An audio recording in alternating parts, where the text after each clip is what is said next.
시편 119편 1절로 16절 말씀 읽었습니다.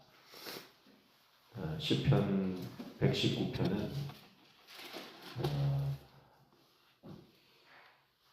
이 구성이 히브리어 알파벳 순서대로 구성이 되어 있습니다.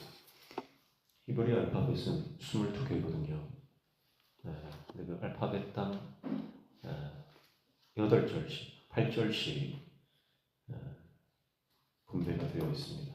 그래서 알파벳 하나당 8절씩 22절이니까 22개의 알파벳이니까 총 176절이 되죠. 그래서 알파벳당 8절씩 이렇게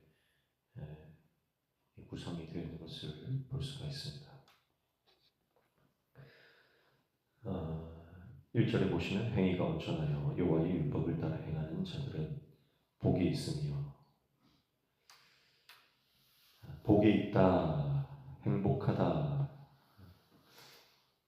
그 길을 온전한 자들의 길, 여호와의 율법을 따라 걷는 자들, 이렇게 히브리 원문에 되어 있습니다. 제일 처음에 나오는 게 이제 복되다, 행복하다, 행복하도다, 이 선언이죠. 누가 행복합니까? 온전한 자들이 걷는 그 길, 그 길이 어떤 길이죠? 여호와의 율법을 따라 걷는 그 길이다, 이렇게 말씀을 하고 있습니다. 자, 그러니까 행복은 어디서 오는 겁니까? 하나님의 말씀과 동행할 때 오는 겁니다. 그 길을 걸을 때 오는 겁니다.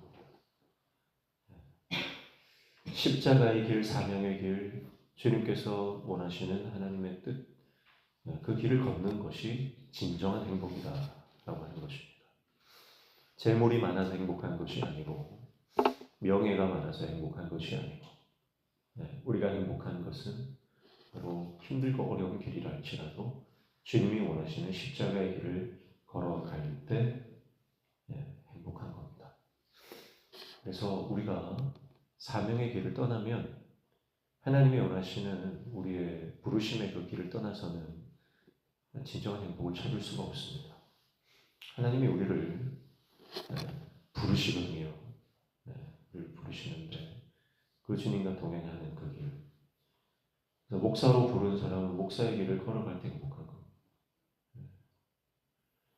선교사로 부르는 분들은 선교사의 삶을 살아갈 때 행복한 겁니다. 우리 성도님들도 마찬가지고요. 내가 어떤 삶의 형태를 살아가든지 주님의 부르심 안에 있어야 되는 것이고, 그 부르심의 길 가운데서 성령님과 동행해야만 행복할 수 있는 겁니다. 문제가 해결된다고 행복하지 않습니다. 그래서 어떨 때는요, 다 내려갈 때도 있어요. 나는 이거 없으면 죽는 줄 알았거든요. 이거 아니면 안 되는 줄 알았는데, 하나님께서 우리 그거 다 버려라, 그거 다 포기해라, 거기에 너의 행복이 있지 않다.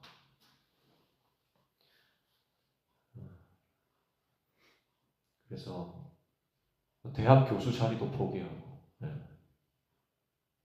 정말 안정적인 직장도 다 포기하고, 그렇게 하나님의 부르심 가운데로 나아갈 때, 그때 정말 행복이 있는 거예요.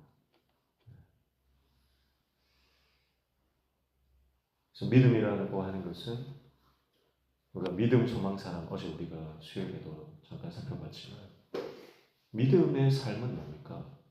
믿음의 삶이라고 하는 것은 성령님과 동행하는 것입니다. 주님과 하는 그것이 믿음의 삶인 거예요.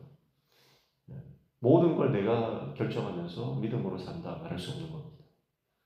모든 것을 내가 판단하면서 그 사람이 믿음의 사람이라고 말하는 것은 틀린 것이라는 거죠. 믿음의 삶이라고 하는 것은 주님과 동행하면서 매 순간 주님께 묻는 겁니다. 매 순간. 내 힘으로 살지 않는 겁니다. 나는 내 능력을 의지합니다. 아닌 것 같아도 내 능력을 의지할 때가 많아요. 목회도 그래요. 목회도 내가 가진 어떤 소스를 가지고 하려고 할 때가 많거든요. 그거를 내려놓을 때 주님이 일하시기 시작하는 겁니다. 내가 가진 힘을 내려놓을 때, 내 자아를 십자가에 못 박을 때, 그때 주님이 일하시기 시작하는 것입니다. 혼적인 신앙에서 영적인 신앙으로 바뀌는 것이죠. 2절에도 보시면 여호와의 증거들을 지키고 전심으로 여호와를 구하는 자는 복이 있도다. 그렇죠? 마찬가지로 행복하도다. 그의 증거를 지키는 자들, 온 마음으로 그를 찾는 자들. 그렇게 되어 있습니다. 그러니까 온 마음으로 하나님을 찾는 자들이 행복한 겁니다. 근데 우리는 다른 거 찾잖아요.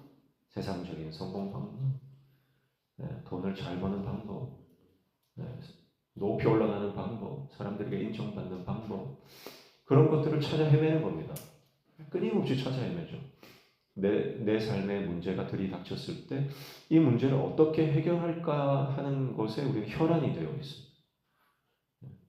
근데 정말 행복한 사람, 정말 복된 사람, 하늘의 복을 받은 사람은 이 땅에 아무리 많은 문제들이 산재해 있다 하더라도 그것을 찾아 헤매면서 그것을 해결할 방법을 찾아 헤매는 것이 아니라 주님의 얼굴을 찾는 것입니다.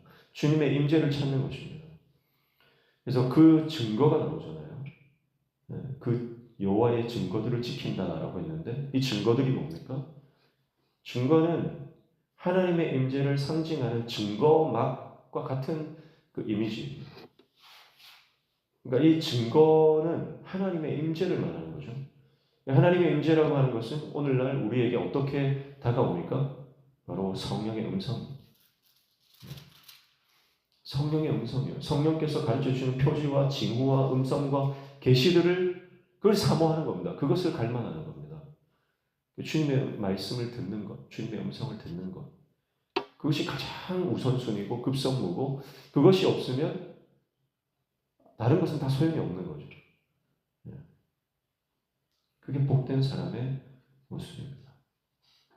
그래서 아슈르 행복하다. 행복하다. 그래서 한 절 한 절 하나님의 말씀 안에서 다 찾을 수 있는 행복과 감격과 기쁨들이 구절구절 묻어 있습니다. 그래서 1절부터 8절까지 히브리어 알렙 행으로 구성이 되어 있고요. 그리고 9절부터 16절까지는 두 번째 행이 시작되는데 두 번째 히브리어 행입니다. 9절에 보시면 청년이 무엇으로 그의 행실을 깨끗하게 하리까 주의 말씀만 지킬 따름이니이다. 그렇죠. 청년으로 시작하는데 청년의 특징은 뭡니까? 아직 성숙하지 않은 단계, 아직 완숙되지 않은. 그래서 아직 혈기가 있잖아요. 청년은 혈기가 있어요. 아직 지혜가 부족하죠. 또 독립성이 굉장히 지금 강할 때고 그로 인한 반항, 사회에 대한 어떤 조직에 대한 권위에 대한 반항을 하는 시기가 이 청소년 때 아닙니까?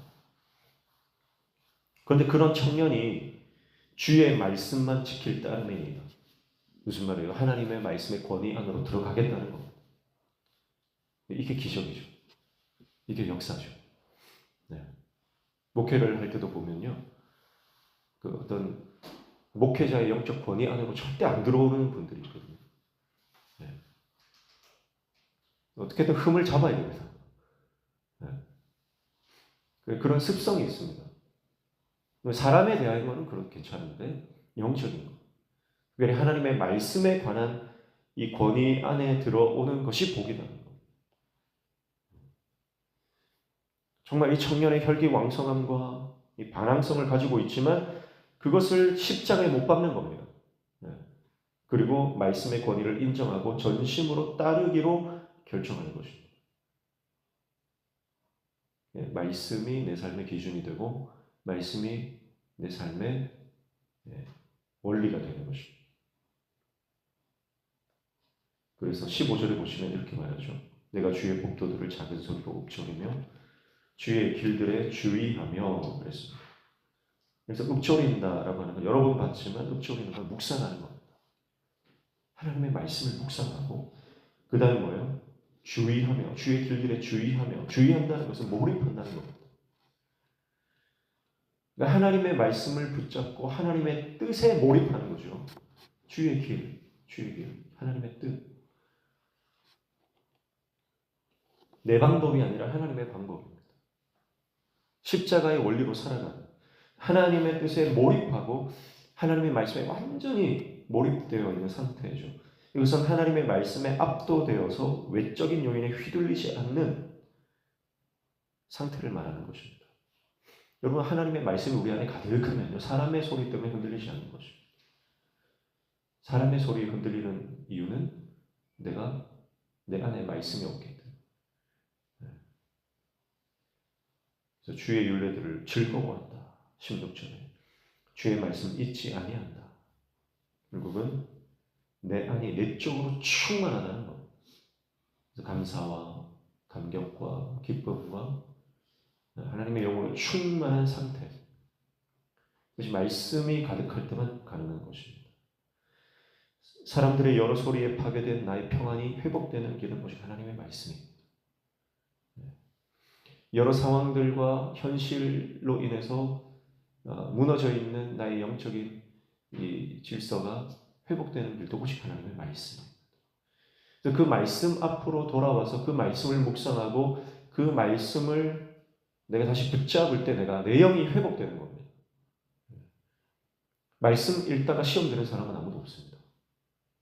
말씀 읽다가 믿음 떨어지는 사람은 아무도 없습니다. 다 사람들과의 관계고 일하다가 부딪히고 사람들하고 부딪히고 깨지고 사람들의 말 때문에 우리가 무너지는 것이지, 여러분, 하나님의 말씀은 우리를 일으키시는 겁니다. 하나님의 말씀은 우리 영혼을 소생시키시는 줄로 믿습니다. 시편 119편 결국 이 하나님의 말씀에 관한 저는 그런 생각이 들어요. 이 시편 119편의 이 모든 구절은 하나님 말씀에 대한 신뢰의 고백이고 하나님 말씀에 대한 감격적인 선포고 하나님 말씀이 얼마나 내 인생의 보물이고 나를 행복하게 하는가에 대한 서로 다른 표현이다. 그러니까 시편 기자가 얼마나 하나님의 말씀을 사모하는지 그것이 구절 녹아 있는 것입니다. 5월의 첫날입니다. 5월이 시작되었습니다. 그럼 이번 한 달 동안 하나님의 말씀이 우리의 시간 우리를 정말 회복시키고 말씀으로 충만하고 그 말씀에 정말 진수를 맛보는 저 여러분 되시기를 축복합니다. 말씀 외에는 사모하는 것이 없기를 축복합니다. 말씀 외에는 내가 바라보는 것이 없기를 축복합니다. 그래서 상황과 환경과 사람을 바라보면 넘어지는 겁니다. 가차없이 넘어집니다. 내가 대단한 것 같아도요, 말씀 없으면 그냥 넘어지네요. 유혹에 그냥 넘어가는 겁니다. 감사를 그냥 잃어버리는 거죠. 어제는 그렇게 감격적으로 예배하시던 분이 하루 지나고 나서 그렇게 그냥 넘어집니다. 왜 그렇습니까? 말씀 안 붙잡으면, 상황 바라보면 그렇게 되는 거죠. 저 여러분 안에 하나님 말씀 충만하기를 축복하고 이 말씀으로 영적으로 깊이 들어가시기를 축복합니다. 보이는 대로 생각하고 판단하지 말고 보이는 대로만 하지 말고 하나님의 말씀, 그 언약의 말씀, 약속의 말씀, 비전의 말씀, 그 말씀을 붙잡고 날마다 예언적 선포를 하며 나가는 신실하고 신령한 하나님의 종 되시기를 주님의 이름으로 축복합니다.